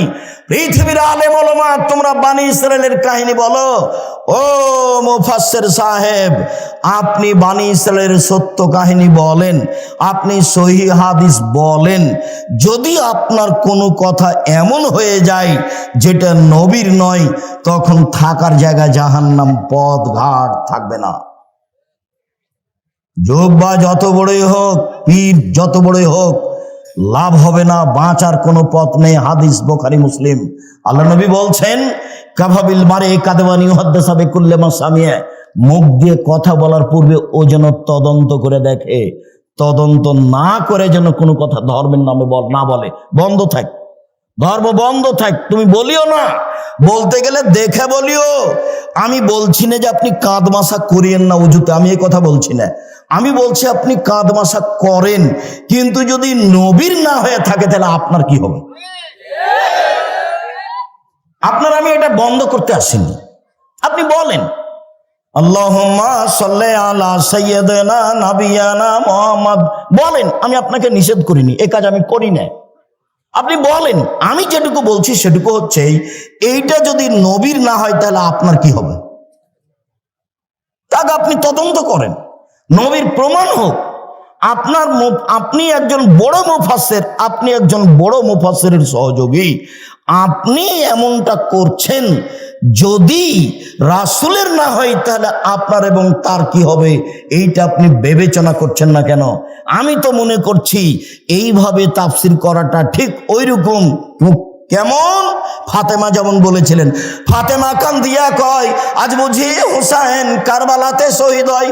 ফাতেমা কান্দিয়া কয় আজ বুঝি হুসাইন কারবালাতে শহীদ হয়। যেদিন হুসাইন কারবালাতে শহীদ হচ্ছেন ইরাকের মাটিতে, তার 49 বছর আগে ফাতেমা মারা গেছেন। কতদিন আগে মারা গেছেন? 49 বছর আগে। তাহলে ফাতেমা এভাবে কিভাবে বলবেন? তাহলে তো ধর্মের কথা, আমি যদি এরকম বক্তা হই তাহলে আমার কথা হয়ে গেল ওইরকম পুথির গানের মতো, 6 মাসের রাস্তা মর্দ 6 দিনে গেল, ঘোড়ায় চড়িয়া মর্দ হাঁটিয়া চলিল। ধর্ম এরকম নয়। কেউ যেন আঙ্গুলে চোখে আঙ্গুল না ঢোকাতে পারে এইভাবে বলার চেষ্টা করেন, তবে মানুষ হিসেবে কোনো জায়গাতে ত্রুটি থাকতেও পারে। আবু মুসা আশআরী রাদিয়াল্লাহু তাআলা আনহু বলেন, রাসূল সাল্লাল্লাহু আলাইহি সাল্লাম বলেছেন, আইয়ুমা রাজুলিন লাহু ওয়ালিদা, কারো যদি একটা কাজের মেয়ে থাকে, কাজের মেয়ে, ফাআদাবাহা ফাসানা তাদিবাহা, তাকে যদি শিষ্টাচার শিখিয়ে দেয়, সুন্দর শিষ্টাচার শিখিয়ে দেয়, আল্লামাহা ফাসানা তালিমাহা, তাকে যদি বিদ্যা শিখিয়ে দেয়, সুন্দর বিদ্যা শিখিয়ে দেয়, ফালাহু আজরান, তার জন্য ডবল নেকি রয়েছে। কাজের মেয়েকে বিদ্যা শিখাতে হবে, কাজের মেয়েকে শিষ্টাচার শিখাতে হবে। শিষ্টাচার কি জিনিস? নখ বড় কেন? শিষ্টাচার গ্রহণ করো, কেটে ফেলো। কপালে টিপ কেন? শিষ্টাচার গ্রহণ করো, টিপ তুলে ফেলো। শোনো, যেই ওই পায়ে যেগুলো বাজে সেগুলো কি? নূপুর। এই বাজনা নূপুর কেন? এটা শয়তানের বাজনা, খুলে ফেলো। এইভাবে চুল বেনি করে উপরে ধামাওয়ালিদের মতো করে রেখেছো কেন? এই শিষ্টাচার বন্ধ করো। শিষ্টাচার কি জিনিস? শিষ্টাচার কি জিনিস? আম্মু, বাড়ি থেকে বের হলে আমাকে সালাম দিয়ে বের হও, শিষ্টাচার। আম্মু, বাড়িতে ঢোকার সময় সালাম দিয়ে ঢোকো, শিষ্টাচার। আম্মু, পড়তে বসলে নাসফালাক ইখলাস রব্বে জিদনি ইলমা বলে পড়তে বসো, শিষ্টাচার। আম্মু, ডান পায়ের জুতা আগে পরো, বাম পায়ের জুতা পরে পরো, শিষ্টাচার। আম্মু, বাম পায়ের জুতা আগে খুলো, ডান পায়ের জুতা পরে খুলো, শিষ্টাচার। আম্মু, টয়লেটে ঢোকার সময় দোয়া পড়ো, বের হওয়ার সময় দোয়া পড়ো, শিষ্টাচার। আম্মু মসজিদে ঢুকলে ডান পা আগে দাও, বাম পা পরে দাও, শিষ্টাচার। আম্মু মসজিদ থেকে বের হলে বাম পা আগে দাও, ডান পা পরে দাও, শিষ্টাচার। শিষ্টাচার দিয়ে, ইসলামী শিষ্টাচার দিয়ে দিন রাত পূর্ণ হয়ে আছে। আম্মু ডান হাতে গিলাস ধরো, 3 শ্বাসে পানি পান করো, শিষ্টাচার। ফিলিস্তিনের লোকেরা অরিজিনাল আরবি, মূল আরবি। ফিলিস্তিনের লোকেরা একবারে নগদ আরবি, কিন্তু তারা নিচে নামতে নামতে নামতে এমন নেমেছে যে শিষ্টাচার টোটালেই ভুলে গেছে। আব্দুর রহিম মিশর আজহারে পড়তো, সেই সুবাদে গাজা ফিলিস্তিনের লোকেরা যারা মিশরে এসেছিল ওদের আমরা বাছাই করে কয়েকশো লোককে কয়েকবার সহযোগিতা করেছি। তা আমি সেদিন সহযোগিতা দিচ্ছি আপনাদের পক্ষ থেকে। তা আমি যখন দিচ্ছি তখন বাম হাতে নিল, আর একজন বাম হাতে নিল। আমি দেওয়া বন্ধ করে বক্তব্য দিলাম। আমি আরবিতে শুনলাম, ওরা তো আরবি আমার চেয়ে বেশি বুঝে। যখন বললাম বাম হাত হলো শয়তানের জন্য, ডান হাত হলো রাসূল বলছেন খাওয়ার জন্য, পবিত্রতার জন্য। আয়েশা রাদিয়াল্লাহু আনহা বলছেন রাসূলের ডান হাত খানটা পবিত্র কাজের জন্য, খাওয়ার জন্য, আর বাম হাত খানটা খালা এই পেশাব পায়খানার জন্য, অমিন কাদারা, আর যে খারাপের ময়লার জন্য। ওরা একবারে গুলগুলো হয়ে বুঝলো আরবি, ওরা তো আরবিতেই জন্ম। এবার বললাম নেন, তখন বাম হাত বাড়িয়ে গেল। কেন বলেন তো? আদাত, অভ্যাস। বক্তব্য বুঝলো ঠিকই, কিন্তু যেটা চলমান অভ্যাস সেটা পরিবর্তন সহজে করতে পারলো না। বাম হাতে নিচ্ছে, বাম হাতে নিচ্ছে, বাম হাতে খাচ্ছে, বাম হাতে চা ধরছে। শয়তান খায় বাম হাতে, পেশাবের কাজ বাম হাতে, পায়খানার কাজ বাম হাতে, ছুঁচে বাম হাতে। মানুষ কি করে? ছুঁচে বাম হাতে, পায়খানা লাড়ে বাম হাতে। আচ্ছা, আপনি বাম হাতে চা খাচ্ছেন, আপনার একটু মানবতা নাই? আপনি শিক্ষিত মানুষ, কে বললো? আমি বলিনি ভাইজান, আমি কোনোদিন বলিনি। আপনাকে আমি গরু ছাগলের মতো মনে করি। বুঝেও বুঝে না ওরা, অন্তর আছে বুঝে না, দেখেও দেখে না ওরা, চক্ষু আছে দেখে না, শুনেও শোনে না ওরা, কান আছে শোনে না। উলাইকা কালানাম, তারা পশু প্রাণীর মতো, তারা গরু ছাগলের মতো, তারা কুকুর শ্রীর মতো। ভালো মজা তার চেয়ে বেশি খারাপ। যে শ্বশুরের কাছে যৌতুক নেই সে কুকুর শ্রীগালের চেয়ে বেশি খারাপ। 24 ঘন্টার মধ্যে সন্ধ্যা হতে হতে মোটরসাইকেল ফেরত দিতে হবে। খালি মায়েরা বলছে, মায়েরা খালি বেটার সামনে গল্প করছে, আব্বু অমুক অমুক ছেলের শ্বশুর না বাড়ির সব কিছু ফার্নিচার সাজিয়ে দিল। খালি মায়ের সামনে এগুলো, ছেলের সামনে মা এগুলো গল্প করছে। মেয়ের বাপ ফার্নিচার সাজিয়ে দিবে, তুমি কি বলবে মাকে? আম্মা দিন মজুরি করে খেলেও শ্বশুরের জিনিস নেব না, প্রয়োজনে ভিক্ষা করে যদি খেতে হয় তবু শ্বশুরের জিনিস নেব না, বরং শ্বশুরকে একটা বছর শেষে লুঙ্গি কিনে দিব। যৌতুক চিরদিনের জন্য হারাম। ভিক্ষা করা টাকা দিয়ে চাউল কিনে ভাত খেয়ে ইবাদত কবুল হবে, যৌতুকের টাকা দিয়ে চাউল কিনে ভাত খেয়ে ইবাদত কবুল হবে না। এই যে বললাম, এভাবে দেখি কিয়ামত পর্যন্ত সময় থাকলে কোন মায়ের বেটা এভাবে ধরতে পারে। যৌতুকের টাকা দিয়ে চাউল কিনে ভাত খেয়ে ইবাদত কবুল হবে না, যৌতুক ফেরত দিতে হবে। কাজ করে খেতে শিখতে হবে, শ্বশুরের সাথে নয়। ঘর জমাই হয়ে কাজ করতে রাজি নয়, দিন মজুরি করে খেতে রাজি আছি। নিজের ব্যক্তিত্ব বিক্রি করতে রাজি নয়। মানুষের বাড়িতে কাজ করে খাবো, সারাদিন কাজ করব, বিকেলে 600 টাকা পাবো। এই যে 600 টাকার মালিক আমি। কাজ করে খাবো কেন? চকলেট বিক্রি করে খাবো, সারাদিনে 800 টাকা ইনকাম করব। চকলেট বিক্রি করব কেন? রহনপুরে জমিদারের ছেলে আমি, কোটি টাকার ব্যবসা করব। করো না, ভালো কাজ। দিন মজুরি করে খেলে টাকা শেষ হবে সন্ধ্যায়, আর মাসের যদি চাকরি করেন তাহলে টাকা শেষ হবে 25 দিনে। 5 দিন ধার কর্জ করে খাওয়া লাগবে। মায়ে যদি টাকা চায়, বেটা এ মাসে কিছু টাকা দিতে হতো বেটা। আচ্ছা দেখি আম্মা, এ মাসে তো পারলাম না, সামনে মাসে জিনিসের দাম বেড়ে গেছে। তখন বলছে আম্মা কিছু যে করতে পারলাম না। তাহলে কি করতে হবে? ব্যবসা। আল্লাহ রাসূল বলছেন সত্যবাদী ব্যবসায়ী জান্নাতে নবীর সাথে থাকবে। আল্লাহ নবী বললেন ব্যবসায় মিথ্যা কথা কসম চলে আসে আসুক, তুমি কিছু দান খয়রাত করে দাও, তাতে মিটে যাবে। ব্যবসার সব পথ খোলা আছে। ব্যবসা করে উপার্জন করে খেতে শিখতে হবে। চাঁপাইনবাবগঞ্জের লোকের মতো নয়। চাঁপাইনবাবগঞ্জের লোক দুই ধরনের, একটা চাকরি আর একটা দিনমজুরি। আমি যখন দেশে যাই, সৌদি আরব, কুয়েত, কাতার, বাহরাইন, মিশর, আপনার আবুধাবি, দুবাই, ওমান, লন্ডন, এইসব দেশে যখন যাই তখন গিয়ে থাকি। বাড়ি কোথায়? ব্রাহ্মণবাড়িয়া। বাড়ি কোথায়? সন্দ্বীপ। বাড়ি কোথায়? কুমিল্লা। কেউ বলে না যে বাড়ি রহনপুর, কেউ বলে না, কেউ বলে না চাঁপাইনবাবগঞ্জ। মাস মাস গিয়ে থাকছি, মাস মাস। যেখানেই যাই মানুষ সম্মান করে খুব বেশি। এক একবার সম্মান দেখে মনে হয় যে আল্লাহ, এই দুনিয়াতে সম্মান দিয়ে শেষ করো না, এটা আমার জন্য পরকালে লাগবে। আল্লাহ, আমি এইভাবে চাইনি, আমার পরকালটা টিকিয়ে দাও, ওটা থাক, তারপরে এটা দাও, ওখানের জন্য ঘাটতি না হয়। 6 মাস জীবনে গাড়িতে থাকলাম, 6 মাস বাড়িতে থাকলাম, তবু ঝামেলের মধ্যে থাকলাম। এবাদত বান্দিকে কিছু করতে পারলাম তা আমার মনে বলে না, তবে আমার একটা দৃঢ়তা কাজ করে। জাতির সামনে কোনোদিন ধর্মের নামে ফাঁকি দিনি। জাতি যে যেটুকু মানছে ওইটুকু থেকে আমি তার সমান নেকি পাবো ইনশাল্লাহ। এই দিয়ে আমি সফল হব ইনশাল্লাহ, এটা আমার দৃঢ়তা কাজ করে। কাজের মেয়েকে শিখিয়ে দিল, শিষ্টাচার শিখিয়ে দিল, কাজের মেয়েকে বিদ্যে শিখিয়ে দিল। কাজের মেয়েকে যদি শিক্ষা দিতে হয় তাহলে নিজের মেয়েকে শিক্ষা দিতেই হবে। কাজের মেয়েকে যদি শিষ্টাচার শিখাতে হয় তাহলে নিজের মেয়েকে শিষ্টাচার শিখাতেই হবে, বাধ্য, শিখাতেই হবে। উপস্থিত বৈঠকের দিনই মুসলিম বোন, আপনি একটু প্রস্তুতি নেন। এই মেয়ে, কথা বলছো কেন? ঢং ঢং করে এসেছ, আবার কথা বলছো কেন? মুখ বন্ধ রাখো। উপস্থিত দিনই বৈঠকের মুসলিম বোন, আপনাদের সাথে আমাদের আন্তরিকতার অভাব নেই। কেউ যদি গায়ের উপর দিয়ে চড়ে চলে যায় তবু মুখ খুলবেন না।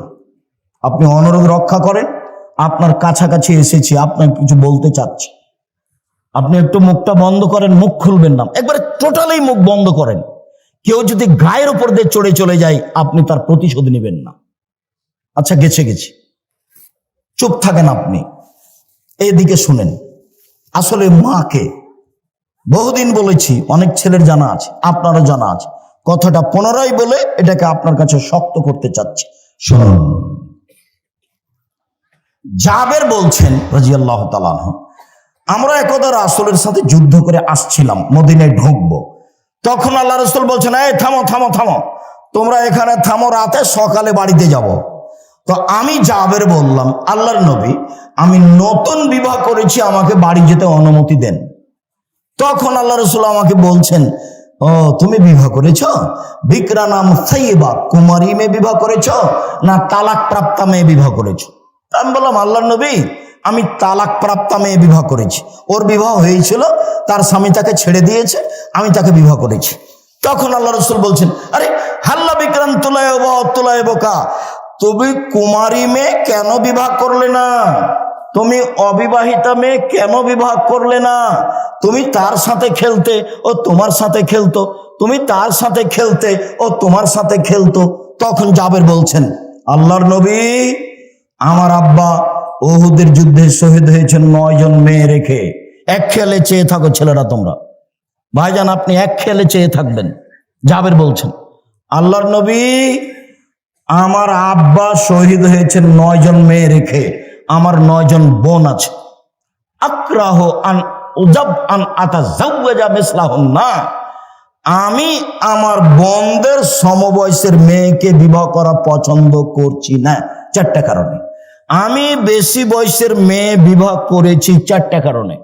আমার বোনদের সমবয়সের মেয়েকে বিবাহ করা পছন্দ করিনি 4টা কারণে। এক, লেতুয়াল্লিমাহুন্না, আমার স্ত্রী যেন আমার বোনদেরকে বিদ্যা শিখাতে পারে। বিদ্যা তো একটা স্কুলে আছেই, ওমা তোমার আকাশ তোমার বাতাস। আমি ঠাকুরের নিন্দা করিনি, আমি বলেছি তোর বাপের আকাশ। ও সববার বলছে ও কালিমা তোমার আকাশ তোমার বাতাস। বাংলার মানুষজন ভেবে দেখলো না, চিন্তা ভাবনা করলো না, দিনরাত বলছে, আমার আর করার কি আছে? আমি মানুষ হিসেবে যা বুঝেছি সেটা বলেছি। তো আমি ঠাকুরের মানের হানি করলাম কি করে? 5,000 কোটি টাকার মামলা হলো। আমি যখন কাঠগড়ায় উঠলাম তখন জজ আমাকে বলছে, আপনি পিস টিভি করেন, পিস টিভিতে কথা বলেন আপনি? বলে জি। আপনি পিস টিভির আলোচক? জি। আপনার মামলাটা আমি খারিজ করে দিলাম প্রথম দিনই। আর 1000 কোটি টাকার মামলা ছিল সিলেট সুনামগঞ্জে।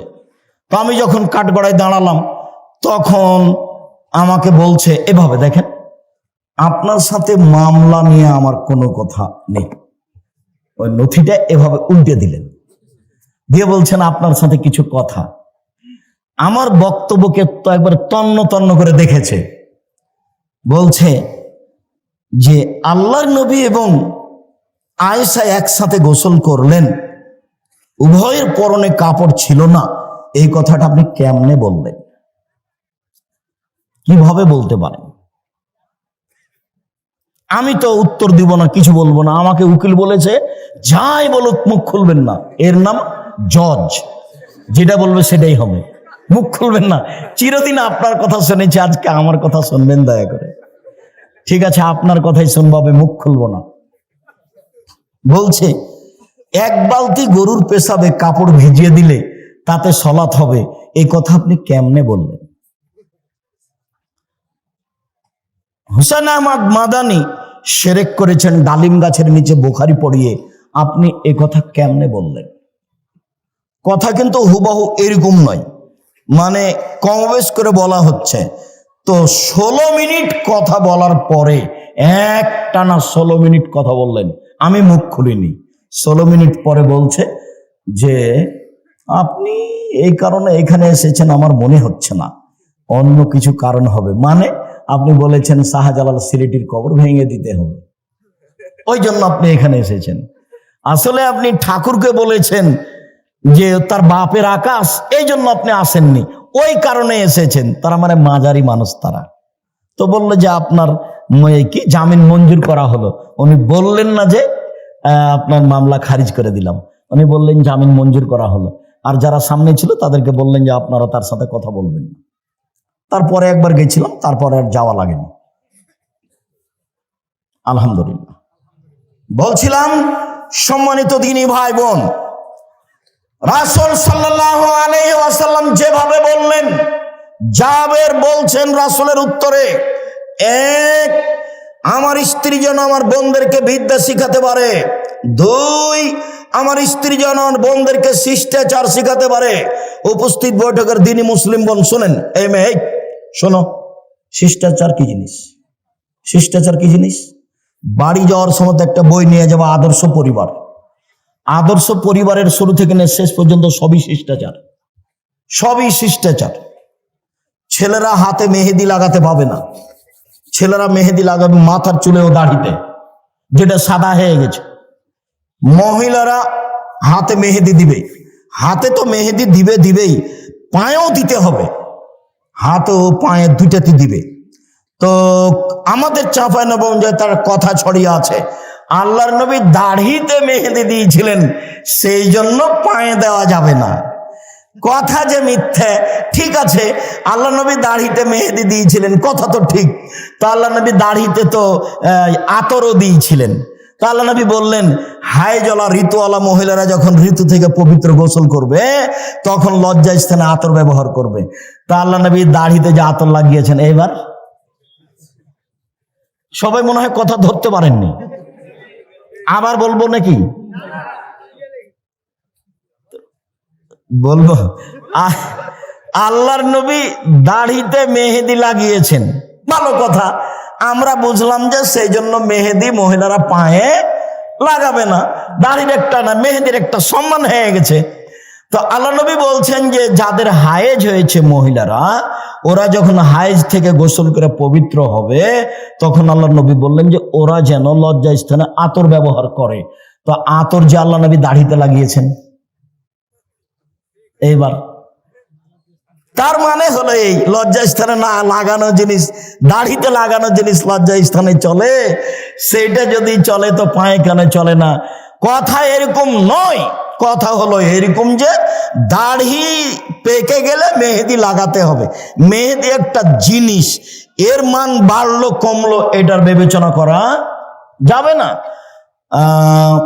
আতর হচ্ছে একটা জিনিস পুরুষেরা গায়ে হাতে মুখে মাথায় লাগাবে, আর মহিলারা ফরজ গোসলের পরে ঋতু থেকে গোসলের পরে লজ্জা স্থানে লাগাবে। এটা হলো রাসূলের নিয়ম আদেশ। এইটাতে আতরের মান বেড়ে গেল, এই কথা ভুল। এখন একটা ছাগলের বাচ্চা কুকুরের দুধ খেয়ে বড় হয়েছে। তখন মৌলানা সাহেবকে জিজ্ঞাসা করেছে, মৌলানা সাহেব এই ছাগলের গোস্ত খাওয়া যাবে কিনা? তখন মৌলানা সাহেব বলছে, এটা কথা হলো নাকি? হ্যাঁ, ওটা কুকুরের গোস্ত, কুকুরের দুধ খেয়েছে, ওটা হারাম। তো বেকায়দা হয়ে গেল। তাহলে পশু প্রাণীর উপরে কি কোরআন হাদিসের বিধান আছে? পশু প্রাণীর উপরে কোরআন হাদিসের কোনো বিধান নেই। ও পায়খানা খেয়ে বড় হোক, না হলে ঘাস খেয়ে বড় হোক, ওটা পশু প্রাণী। ওর জন্য প্রজনন পদ্ধতি, গবাদি পশুর উন্নয়ন ষাঁড় দিয়ে করতে হবে, এটা ভালো। ষাঁড় দিয়ে যদি না করেন, তার উন্নয়নের জন্য যত পথ আছে সবই করেন, কেননা তার উপরে কোনো কোরআন হাদিস প্রযোজ্য হবে না। এটা ভুল হিসাব। সম্মানিত দিনী ভাই বোন, বলছিলাম রাসূল সাল্লাল্লাহু আলাইহি ওয়াসাল্লাম মুখের উপরে জাবের বললেন, এক, আমার স্ত্রী যেন বিদ্যা শিখাতে পারে। দুই, আমার স্ত্রী যেন আমার বোনদেরকে শিষ্টাচার শিখাতে পারে। তিন, আমার স্ত্রী যেন আমার বোনদের মাথার চুল চিরুনি করে সাজগোজ করে যত্ন করে রাখতে পারে। মায়ের যত্ন কে নিবে? বাচ্চার যত্ন কে নিবে? মা। কাজের মেয়েকে দিয়ে বাচ্চার যত্ন নেওয়া ঠিক নয়। জায়েজ আমি না জায়েজ বলিনি, তবে সব সময় বাচ্চার যত্ন কে নিবে? মা। তার মাথাটা চিরুনি করে দিবে মা, তার কাপড়টা পরিষ্কার করে দিবে মা, তাকে গোছগাছ করে রাখবে মা, তাকে ঝকঝকে করে রাখবে মা, তার গায়ের পাঞ্জাবিটা পরিষ্কার করে দিবে মা, তাকে ডান হাত আগে ঢুকাইতে বলবে জামাতে তার মা। সব শিষ্টাচার তার মা পালন করবে এবং বাচ্চাকে যত্ন করে রাখবে। যখন বাচ্চাকে দুধ খাওয়াবে তখন মায়ে বিসমিল্লাহ বলবে। মা যদি বিসমিল্লাহ ছাড়া বাচ্চাকে দুধ খাওয়ায়, তাহলে যতবার খাওয়াবে ততবার শয়তানে দুধ খাবে, খাবেই খাবে। আল্লাহর নবী বলেছেন দুধ খাবে শয়তান, অতএব খাবেই খাবে। মা যতবার বাচ্চাকে দুধ খাওয়াবে ততবার মা কি বলবে? বিসমিল্লাহ বলবে। মা যখন রাতে দরজাটা বন্ধ করবে তখন বিসমিল্লাহ বলবে। মা যখন বাল্বটা অফ করে দিবে তখন বিসমিল্লাহ বলবে। যখন মা জ্বালানটা বন্ধ করবে তখন বিসমিল্লাহ বলবে। মা যখন তরকারির পাতিলে ঢাকবে তখন বিসমিল্লাহ বলবে। মা যখন আটার পাতিলে ঢাকবে তখন বিসমিল্লাহ বলবে। আল্লাহ নবী বলেন, সবকিছু ঢেকে রাখো, খোলা রাখো না। রাতে কতগুলি বালা মুসিবত চলে। খোলা জিনিস যে খাবে তার রোগ ব্যাধি হয়ে যাবে। হাটে বাজারে এভাবে খোলা জিলাপি খাবেন না। একবারে সপ্তাহ সপ্তাহ খোলা পড়ে আছে আর আপনি কিনে নিয়ে চলে যাচ্ছেন। আল্লাহ নবী না করেছে। সূর্য ডুবার পরে বাচ্চাকে বাহিরে নিয়ে যাওয়া যাবে না, নইলে বাচ্চাকে ঝিনে ধরবে, শয়তান ধরবে। ছাদের উপরে নিয়ে যাবেন না, আগুনে নিয়ে যাবেন না। রাত যখন এসা কাছাকাছি হয়ে গেছে তখন নিয়ে যান। সব বুখারী মুসলিম এক টানা হাদিস এগুলো। আপনি ইউটিউবে দেখেন আব্দুর রাজ্জাক বিন ইউসুফ খাওয়া ও পান করার নিয়ম, খাওয়া ও পান করার নিয়ম আব্দুর রাজ্জাক বিন ইউসুফ বিস্তারিত দেওয়া আছে, আপনি দেখুন।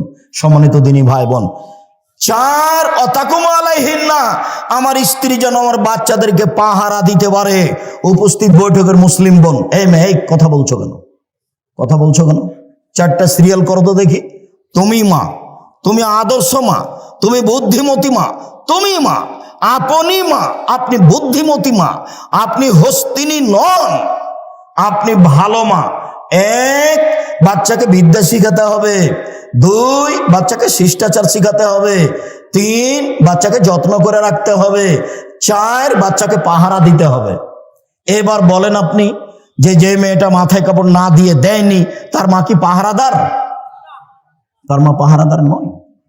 আপনার নিজের জিম্মেদারি আর একজনের উপরে চাপিয়ে দিয়ে সফল হওয়া যাবে না। এইবার আপনার সাথে আর একটু থাকে উপস্থিত বৈঠকের মুসলিম বোন, এই ছেলে তোমার আমি কাছে আসছি, তুমি নিরাশা হবে না। কি বলেন তো আব্দুর রাজ্জাক সাহেব, আমার কাছে কি? আল্লাহ নবী বলছেন, মালানা জারিয়াতাইনে, কেউ যদি দুইটা মেয়ের লালন পালন করে, দুইটা, হাত্তা তাবলুগা, বড় হওয়া পর্যন্ত, বিবাহ দেওয়া পর্যন্ত, ফাহুয়া ফিল জান্নাতে হাকাজা, তাহলে সেই বাপ আর আমি জান্নাতে এভাবে থাকবো। দুইটাকে জমা করে দিলেন। আঙ্গুল দুইটা জমা করে দিলেন, দুইটা মেয়ে। এবার বলছেন আনাওয়া কাফিরুল ইয়াতীম, কেউ যদি এতিমের লালন পালন করে সে আর আমি জান্নাতে এইভাবে থাকবো। ওয়াসারা বিসাবাব আলস্তা, তর্জনী মধ্যমা ইশারা করলেন, ফাররাকা বাইনাহুম শায়ান, একটু ফাঁকা রাখলেন। বুঝতে না পারলে আমি আবার বলছি, এতিম লালন পালন করলেও নবীর সাথে থাকা যাবে, তবে মধ্যে কি আছে? একটু ফাঁকা আছে। আর কেউ যদি দুইটা বেটির লালন পালন করে বিবাহ শাদী দিয়ে দেয়, তাহলে এই বাপ রাসূলের সাথে কিভাবে থাকবে? একসাথে। হাদিস সহিহ।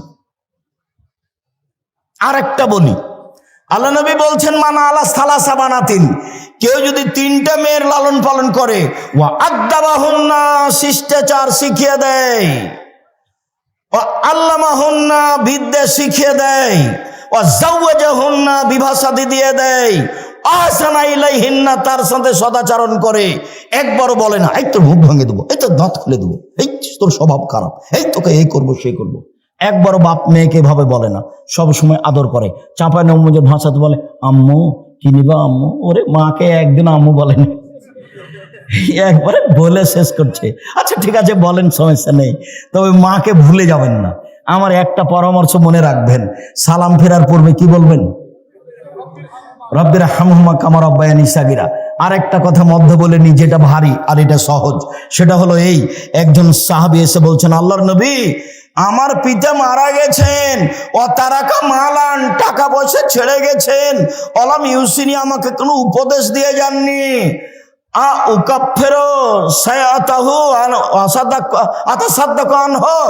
আমি যদি তার নামে দান করি তার পাপ মিটে যাবে কি? কালো নাম। আল্লাহ রাসূল বললেন হ্যাঁ।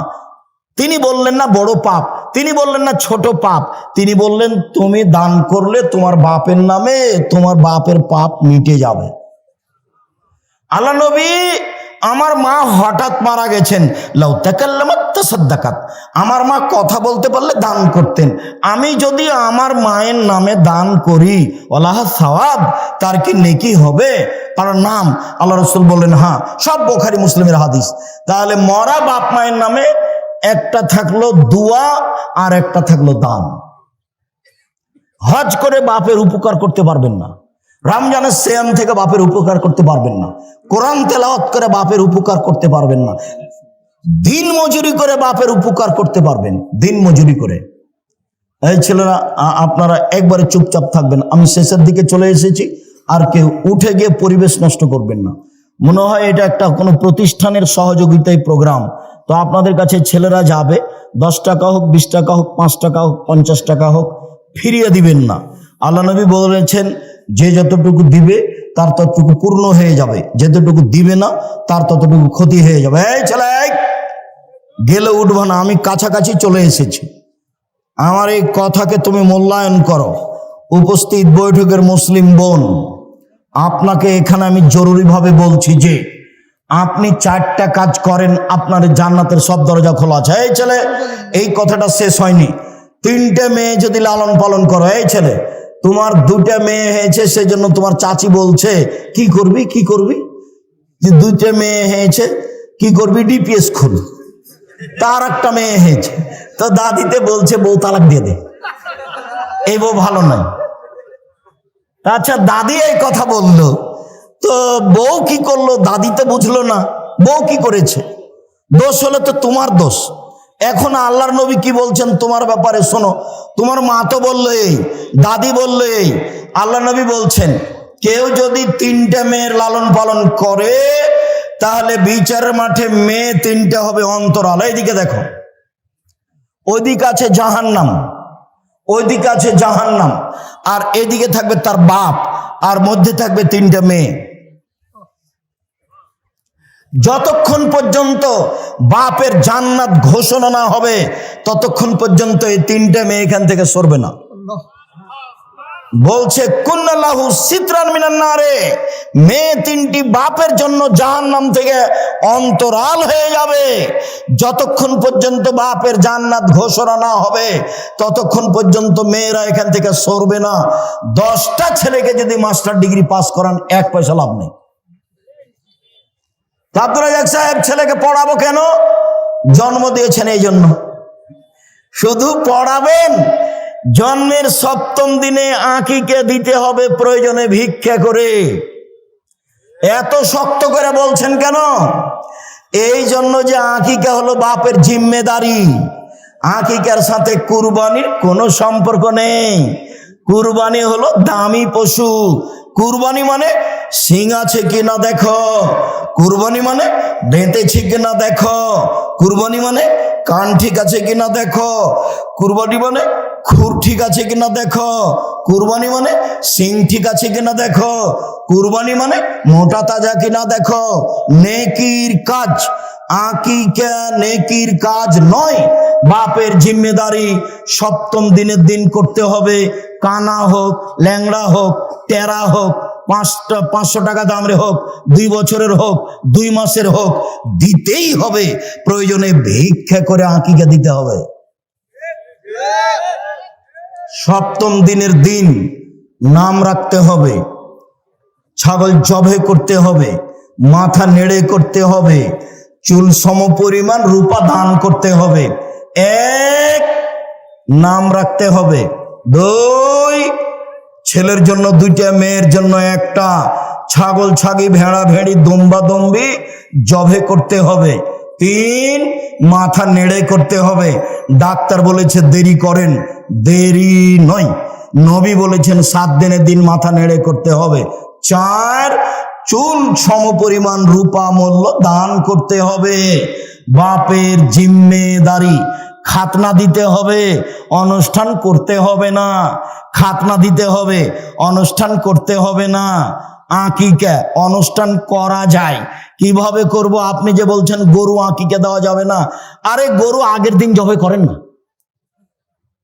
6 তারিখে 3-4টা গরু জবা করে দেন নাকি ভাইজান? দাওয়াত দিতে হবে ভালো করে। আর আকিকার দিন 2টা ছাগল, ছেলে হলে, মেয়ে হলে 1টা। এবার রান্না হোক, সারা গ্রামের লোক খাবে, সমস্যা নেই। আর খাতনার দিন কোনো কিছু নেই, খাতনা কোনো কিছু নেই। ছেলে এখন হাঁটতে পারে, পায়জামা পরাতে হবে, প্যান্ট নয়। পায়জামা পরাতে হবে, প্যান্ট নয়। টাকনুর উপরে থাকবে পায়জামা। মেয়ে এখন হাঁটতে পারে, পায়জামা পরাতে হবে, প্যান্ট টাকনুর নিচে পরাতে হবে, উপরে নয়। আর এই ল্যাংটা পায়জামা পরাতে হবে না। 2 ধরনের চলবে না, একটা হলো ঢিলা ঢালা, আর একজন ঢুকবে। কি এগুলো? আর একটা হলো চিপা চাপা, পায়ের সাথে লেগে আছে। সব নোংরামি, সব বেহায়া। এই ছেলে, একটা কথা মনে পড়লো, আল্লাহর নবী জাতির সামনে আফসোস করে বলেছেন, পৃথিবীর মানুষ শোনে রেখো, আমার উম্মত ইহুদি খ্রিস্টানের সাথে মিশে যাবে। চাল চলনে, কথাবার্তাতে, কৃষ্টি কালচারে, পোশাক পাতিতে, লেনদেনে আমার উম্মত ইহুদি খ্রিস্টানদের সাথে মিশে যাবে। এইভাবে ডান হাতের বিঘত যেমন বাম হাতে সমান, সমান সমান মিশে যাবে। ডান পায়ের জুতা যেমন বাম পায়ের সমান, সমান সমান মিশে যাবে কৃষ্টি কালচারে, সমান সমান মিশে যাবে নিয়ম নীতিতে, সমান সমান মিশে যাবে আদব কায়দাতে, সমান সমান মিশে যাবে বেহায়াইতে। এরপরে নিচে নামতে লাগলেন ভাষার। নিচে নামতে নামতে নামতে বলছেন, ইহুদি খ্রিস্টান যদি মায়ের সাথে জেনা করে থাকে, আমার উম্মত করবে। কথা কি আমি বুঝাতে পেরেছি? এই ছেলে, তোমার মাথার চুলটা এরকম কেন? নিচের দিক চাঁচা আছে কেন? আমি লন্ডনে জুমার দিন, জুমার খুতবা থেকে নিচে নামছি, তখন একটা লোক বলছে আমার ছেলের জন্য একটু দোয়া করবেন। তো ছেলেটা আমার পাশে নিয়ে এসেছে। আমি আবার ছাত্র জীবনে বলতাম, এই যারা মাথার চুল ছাড়তে শিখো, আমার মাথা যেটা শেখো, আমার মাথার চুল এইভাবে গেলেই কি আর এইভাবে গেলেই কি। ওই আমি কোনোদিন হিসাব করিনি। আমার এক class friend Punjabi calendar iron করা ছাড়া গায়ে দিত না, সালিমউদ্দিন ডাহবি ভাগালপুরি। তো দোয়া করার জন্য নিয়ে এসেছে। নিচের দিকে নামছি, তো ছেলের মাথার চুল এই তোমার মতো করে কাটা আছে। এভাবে কেন? তো দেখছি যে নামতে ওই চুল ছাড়ার এগুলো দেওয়া আছে, ছবিগুলো। তখন আর একজন বলছে যে ওস্তাদজি দেখছেন না, ওই যে ওই ঢঙ্গে চুল কেটেছে। তখন আমি বলছি, দেখেন, লন্ডনে পয়সা উপার্জন করতে এসেছি, আদর্শ বিক্রি করতে আসেনি।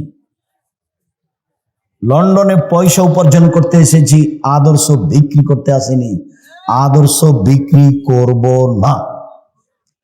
প্যান্ট টাকনোর উপরেই পরবো, মাথার চুল সব সমান হবে, সামনে পিছনে উপরে, দাড়ি ছেড়ে দেব, মুখ ছোট করব, চেঁচে ফেলবো না, নখ কেটে দেব, নখে মেহেদি দিব না। মহিলা মানে নখে মেহেদি দিবে, হাতের নখে তো দিবে, পায়ের নখে দিতে হবে, দিতেই হবে। মহিলাদেরকে হাতের নখে তো মেহেদি দিতে হবেই, পায়ের নখেও দিতে হবে।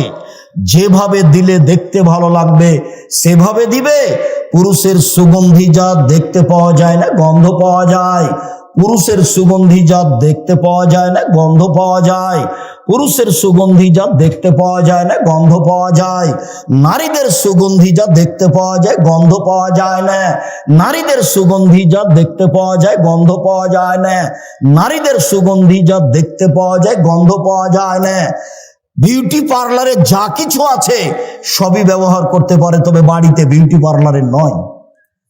এইভাবে ভুরু কাটা হারাম, এইভাবে ভুরু তুলে ফেলা হারাম, এইভাবে দাঁত ছিলে রাখা হারাম, এইভাবে উঁচু স্যান্ডেল পরে নিজেকে লম্বা মেয়ে দেখানো হারাম, এইভাবে ব্রেসিয়ার পরে কম বয়সের মেয়ে প্রমাণ করা হারাম, প্রতারণা হারাম। বলছিলাম সম্মানিত দিনী ভাই বোন, আমরা কাছাকাছি শেষের দিকেই চলে আসলাম। আমি আপনাদেরকে অত্র প্রতিষ্ঠানে দান করার আন্তরিকভাবে অনুরোধ জানিয়ে, আপনি আপনার পরিবারকে সুন্দর করে গড়ে তোলার অনুরোধ জানিয়ে শেষ হাদিস। এই ছেলে, কারো বন্ধু যদি আতরওয়ালা হয় তাহলে আতর এমনিতেই দিবে, নইলে কিনে নিবে, নইলে গন্ধ পাওয়া যাবে। বুখারী মুসলিমের হাদিস। কারো বন্ধু যদি কামার হয়, পাশে বসে থাকলে আগুন ছিটে কাপড় জ্বলে যাবে। আর যদি কাপড় জ্বলে না যায়, কামারের পাশে হাপড়ের পাশে বসে থাকে, তাহলে ধোঁয়া আসবে। কামারের পাশে বসে থেকে নাকে মুখে ধোঁয়া আসবে না, এই কথা যেমন মিথ্যে, আপনার ছেলে মেয়ের বন্ধু বান্ধবী খারাপ, আপনার ছেলে মেয়ে খারাপ হবে না, এই কথা তেমনি মিথ্যে। শুনুন, কামারের পাশে বসে থেকে ধোঁয়া লাগবে না, এই কথা যেমন মিথ্যে। বান্ধবী খারাপ হলে মেয়ে খারাপ হবে না, এই কথা তেমনি মিথ্যে। মোবাইল সবচেয়ে নিকটের বান্ধবী এবং সবচেয়ে খারাপ।